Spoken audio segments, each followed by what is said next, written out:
This week, we get caught up on Season 3 of The Mandalorian, and we talk about all the fun things coming your way from the Taylorverse at Kansas City's Planet Comic-Con. Welcome to the Infinite Taylorverse.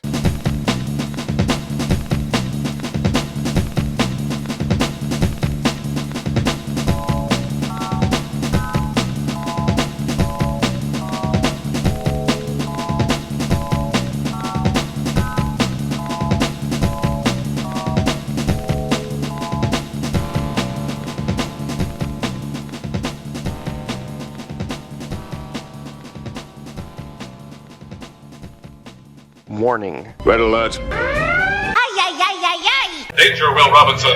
Danger. That's the emergency alert. This episode is full of spoilers for some of the latest and greatest nerdy movies and shows. Spoilers. Listener discretion is advised. What's up, everybody? Welcome to the Infinite Taylorverse podcast. I'm Billy Taylor. And I'm Taylor Oxner. And this week, we're coming at you with a quick episode. We got a lot going on out in the Taylorverse. We're getting ready for Planet Comic-Con and wrapping up a few things and preparing for some fun events. But we wanted to jump in and talk a little bit about The Mandalorian and things that are coming. But before we jump in, like always, Taylor, what have you been nerding out about this week? What have I been nerding out about besides The Mandalorian? Right? Which we will be talking about. And I've been reading the volume 1 run of Eternal Warrior by Valiant Comics. And now I'm like halfway through the run and like surprisingly like a really, really enjoyable read. Basically, he's this immortal and he's through the ages, him and his brother have been these famous people through time. So his brother was known as Hercules at one point. He was Samson at one point, yada, yada. So it was really, it's really fun. And then especially how it like relates to the other characters like the Archer and Armstrong and Bloodshot and things like that. It's just a really fun, good comic read. That's awesome. Very 90s. The art's not that great, but yeah. the story is really good. Right? It's funny how as long as we've been reading comics and stuff, you can look at a book and just by looking at it from the cover and reading no words, you can tell it's from the 90s. Yeah, it's either the art, like all the Valiant stuff, it's like a house style. So like everything looks very similar, which makes it kind of lackluster. But like when it's really, really good, it looks really, really good. So yeah, it's one of those things like 90s books are so crazy looking, like the cover wise. It kind of reminds me of like the 2013 year DC, if I remember right. And it was every month was a different variant cover subject of the month. It was just wild. But it still doesn't even touch the amount of crazy covers from the 90s. That's awesome.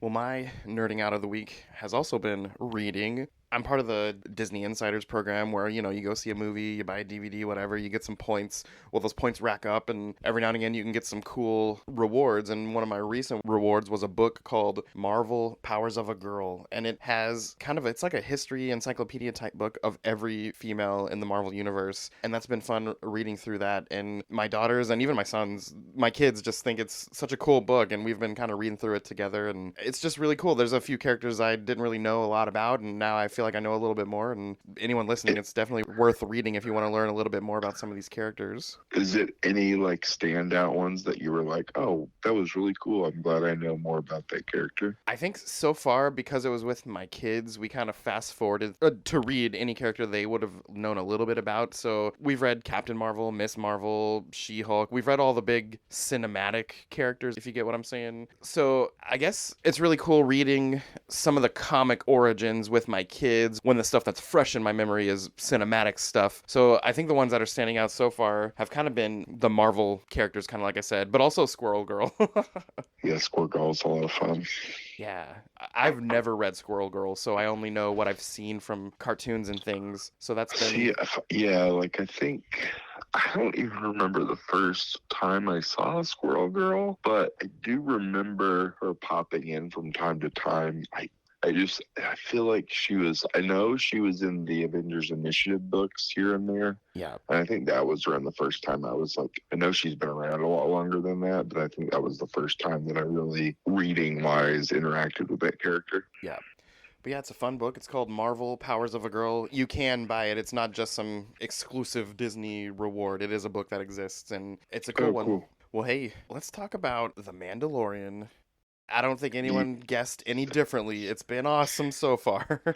Yeah, I like the way this season has been set up so far, Yeah, where Grogu's in it, but he's not like the main focus. yes. I love that every Go episode ahead. so far he kind of gurgles some words a little bit, and I feel like before the season is over, we're going to hear him say something. Yeah, maybe that would be crazy, right? I wonder if he talks like Yoda will talk, like in backwards speak. I know. I've always thought about, was that truly just part of them, or was it kind of a dialect from where they were from? And if he's not raised there, will he not sound like that? Who knows? Yeah, or if it's just like whatever their race is. Do they have a name for their race yet? I feel like everything I've ever seen says species unknown. It always says like unknown or something. I'm pretty sure they've never revealed it. That'd be another cool reveal for them to put out there in this series. Yeah, I mean, it would definitely answer like a ton of questions that this race tends to be very force sensitive. Yep. If they're the only three of them that we know, and all three of them are very force sensitive. Yes. Because the only three we know are Yoda, Yaddle, and Grogu, right? There aren't any others. Correct. So I find that really interesting that all three of them are force sensitive. I know. I wonder if you think back to season 1, and I guess the Moff Gideon's people wanted Grogu because they knew he was force sensitive. And you're right. I wonder if just that whole species is just force sensitive. Are they maybe a key factor in the force? Maybe, or some manifestation of the force. Who knows? Yeah, I mean, they just seem, not only are they good at the force, but it's almost like it's second nature. It's almost like they're more attuned to it than most races. I don't know. But yeah, let's see. The first episode, they wind up back in Navarro, and we see Grief Karga, and he kind of seems to be, maybe ruling is the wrong word, but kind of managing this place. And it seems pleasant and like just a nice place to live. And I love that they have that statue of IG-11. I love that he was dead set on that being his robot. And this scene when he kind of tried to reactivate it, I don't know, it was making me laugh. It made my kids kind of, have a jump scare moment, but... Yeah, I was just sitting there and watched it. I had a good chuckle, but I was just like, huh. But yeah, that episode did pretty good, just setting up that Mando wants to go find Mandalore and bathe in the living waters and kind of redeem himself based on his, religious faction beliefs and everything. And episode 2 was pretty awesome. The end of it was kind of, as a Star Wars fan, Clone Wars fan, being really into the lore of everything. It was kind of a mind-blowing episode at the end, and I can't wait to see what's going to come back from that. But yeah, I loved revisiting Bo-Katan is always cool. Katie Sackhoff is awesome, and I still love that not only is she playing her in the live action, but she was the voice of her in the cartoon. And I love that I didn't know that. Yeah, I love that they're able to do that. When they can do both, I always find that very, hey, good for you. Right. So they finally make their way over to Mandalore. Oh, we can't forget, we had a nice little moment with Pelly, aka Amy Sedaris, who is always hilarious to me when she pops up. And I love the attention to detail, because if you remember that episode of The Book of Boba Fett that she was in, she falls in the street and her tooth pops out, and then we see her again. That's right. And she's got that big giant gap, and it's just funny. I just liked her whole thing of like her trying to convince him of something else to do something different kind of situation. And it just got more and more ridiculous the more he said no. Yeah. She's just funny. And when she was speaking to the Jawas. Yeah, when she was speaking to the Jawas, Amy Sedaris is hilarious, so I know that was her doing it. That was hysterical, the Jawas conversation. Yeah. I feel like... Wouldn't it be funny if there was like a skit show, like a Star Wars skit show, where there was Jawas working at like a auto repair shop, and you have to have a translator? And that would be I hilarious. think that they kind of are the original Minions. Oh, totally. I didn't even think of that.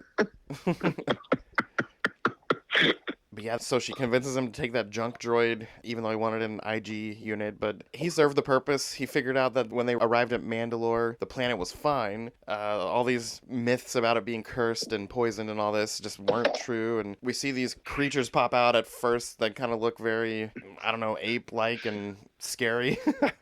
Has to deal with those. Yeah. And then we get that creepy spider robot cyborg looking thing that traps Mando, and he sends Grogu to get Bo-Katan, and she comes back and obviously saves him. And it's also funny that he was trying to use the Darksaber, and it's very heavy and hard for him to use. And if you remember, that's part of the lore of the Darksaber. Your will to use it greatly impacts your ability to use it, I guess. And then when Bo-Katan gets there and she sees it laying on the side and she picks it up and goes ham on that thing, and she was doing it flawlessly. That was just another interesting thing. She gives him a tour through the city and takes him down to the area with the living waters. Something sucks him down. She dives in after him to save him. And on their way up, sure enough, first time in live action, we see the Mythosaur, and that was freaking awesome. Yeah, that was crazy. It was crazy that it was like the first time Yeah, that we've seen anything that's not a skull. right? And the third episode begins with him, waking up, and she's asking him, "Did you see anything down there?" And he says, "No, nothing alive, no." And I wonder what's going through her head. Why would she not say, "Holy crap, you didn't see the Mythosaur"? What's going on in her head to want to keep that to herself? Yeah, that's weird. I didn't think about that. Well, at this point, they fly away. They're intercepted by these enhanced TIE fighter bad guys that are going after them, and they fight them off, make their way to the area where the other Mandalorians have kind of made a little refugee camp, I guess you could say, and they do the little thing, and the proof was provided that he was bathed in the waters, but also Bo-Katan was bathed in the waters, and She hadn't taken her helmet off she hadn't since. taken her helmet off, yeah. So they consider that both of them are redeemed and considered Mandalorian. And I thought that was interesting. And I wonder if she's going to stick around with those guys or... Maybe it's the fact that she didn't tell him that creature's down there. Maybe she's going to be like, yeah, you got to go down there. Maybe it gives you power or whatever and tricks the other Mandalorians into fighting that thing. Something. Maybe if they... Yeah, I don't know. Like a trap or something. Or I wonder if we'll see at some point Din Djarin riding through town on that thing. like Boba gosh. Fett on the Rancor. Yeah. Or no, Grogu If riding that- it. Even if- better. Yeah, if that happens, I quit. If that happens, I'll I'm even watch it, more on but I- board. But I quit. Then Star Wars will officially become the one franchise that repeats itself way too much. But yeah, that was kind of the beginning and the end of the episode. The middle shifted gears over to the scientist from season 1 that wanted to clone some of Grogu's DNA properties. Who knows what all he wanted to do, but we see what he's been up to for a while. He's part of this rehabilitation program for former Empire employees. We see this woman who is part of Moff Gideon's ship, and she befriends him the whole episode, but then she kind of talks him into escaping and finding some tools to help him continue his work. And then they run away to do that together, and at the very end you find she's been kind of tricking him. She takes the stuff and they take him to this place where they kind of wipe his brain and everything, and obviously she's got some nefarious things going on. And there are hop over to the real world. Giancarlo Esposito says we do see Moff Gideon again, so I wonder if there's some nefarious things going on behind the scenes and they want to continue the work. And it also makes me think of how this season, timeline wise, falls between Return of the Jedi and The Force Awakens. So at some point we know Palpatine has to be cloned, so in my mind this is kind of leading to that. I'm really excited just to see where all the seeds, that they're planting just flourish. I just want to see everything. Oh, I know. Dave Filoni and Jon Favreau live and breathe this stuff, and they know what they're doing. So I just, kind of like you said, I cannot wait to see how it all unfolds. Yeah. But yeah, Mando's awesome. It doesn't come fast enough. Once a week is not fast enough. I'm spoiled, and I need more. Yeah, I wish they would just dump the whole thing. I know. And I've got some friends who are disciplined enough to wait and then watch it all at once. And I'm sitting here thinking, there's no way I could do that. I think I could do that, but because of the podcast, I don't. Right. But yeah, Mandalorian Season 3, get out there and watch it. Bad Batch Season 2 has been great as well. I need to catch up on that one. I haven't watched the new one yet. Yeah, lots of good stuff going on. Superman and Lois returned this week. The Flash returned a couple weeks ago. We've got this new, I don't know how good it's going to be. My hopes are not that high, but that new Gotham Knights series that follows apparently Bruce Wayne's son. It's a complete Elseworlds type thing. And Yeah, I saw that and didn't think it was real. Yeah. The first time I saw the trailer for it, I thought it was fan-made, so quality's not great. yeah, it premiered last night, and I'm going to watch it at some point. I don't know. My hopes What's are not it on? high. It's on CW, so starting today, it's free on their CW app. Oh, they're not on Hulu or anything? I don't think CW is on Hulu Or Netflix? or Netflix, but they do have their own CW app, and all their shows are free the next day. Okay. Well, I might have to download that. But they have the app. Can you get it on your PlayStation or Xbox? I know you can on phones and smart TVs, so I would assume so. Okay. I'll have to look into that. Yeah, let's see what else we got this week.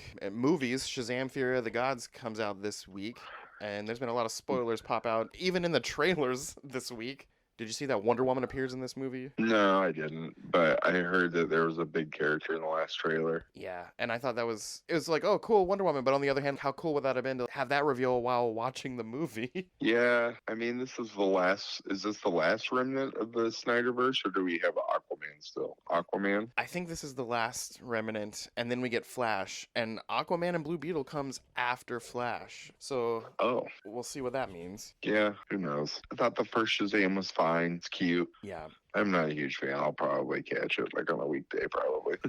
I mean, I think it's great. Good movie. Go, you know what I mean? But it's just wasn't my favorite. And I'm a sap, and all the family stuff. Here I am over here, Vin Diesel from Fast and the Furious. The family stuff kind of choked me up a few times, so I'm anxious to see how the whole family thing plays out in this new one. The latest trailer, beyond, ruining that we get to see Wonder Woman, it showed a handful of that stuff. And there's one comment, the foster dad's like, oh, is this why lightning keeps striking our house? And then that is funny. It made me laugh, and I'm hoping to catch it this week, and hopefully it's not too bad.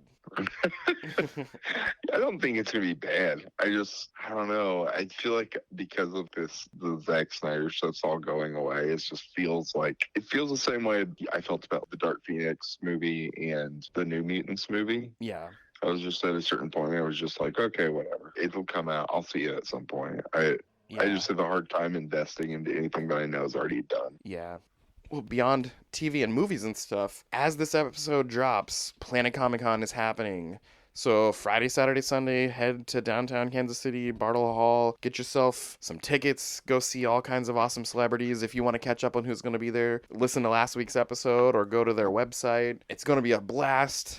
Come find us. We're going to be hanging out with the Kincaid Arcade people over at the Planet Entertainment Zone. We've got some cool giveaways to give you. All you got to do is show us that you subscribe to our socials and subscribe to at least one of our podcast platforms, and we've got a really cool thing to give you. And in fact, you can go get that thing signed by its creator. And we're just pumped to meet you guys and see who else is going to come see us. And it's just going to be a fun weekend all around. We can't wait. Yeah, can't wait to see you guys there. Next weekend, on Saturday the 25th, over at the Common Coffee House, those guys are having trivia. This month's theme is Game of Thrones trivia, so come out there and let's see how much you know about Westeros. And man, April, we're going to have some kind of live show at the arcade with some special guests. We've got some cool people in the works, and we'll let you know soon who it's going to be, and just all kinds of stuff coming up. The summer's almost here. There's a bunch of fun stuff happening in the summer. As always, our friends at Fountain City Con, and man, we got the Smallville Con over in Hutchinson. We've got the Superman Con over in Illinois. Like, there's so many cons. We can't hit them all, but we'll have some cool stuff to talk about for sure.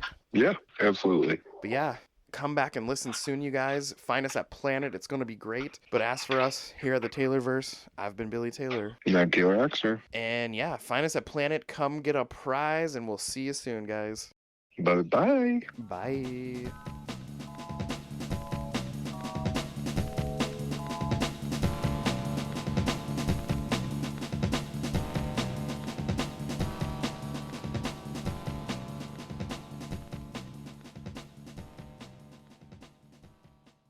This episode was brought to you by the Kincaid Arcade.